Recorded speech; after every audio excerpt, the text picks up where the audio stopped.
entre les deux et d'annoncer une rechute, même si on sait que cela va arriver, est inéluctable.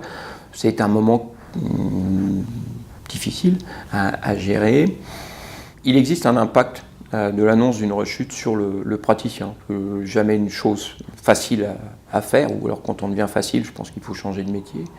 Mais le myélome est de plus en plus une maladie chronique et induit de plus en plus un suivi extrêmement régulier. Et de ce fait, quand vous êtes médecin référent d'un patient avec un myélome, il vous connaît bien, vous le connaissez bien. Et donc d'annoncer une rechute à quelqu'un qu'on voit régulièrement, même si on sait que nous, on va l'attendre, entre guillemets, enfin s'y attendre, c'est une chose, l'annoncer véritablement en est une autre.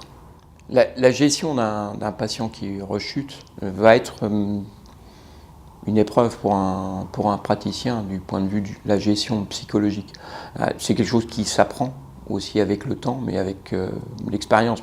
Après, ce qui est important à considérer, c'est que la rechute va avoir un impact global sur le patient. C'est qu'il va y avoir un impact en termes d'anxiété émotionnelle, puisque la maladie est revenue.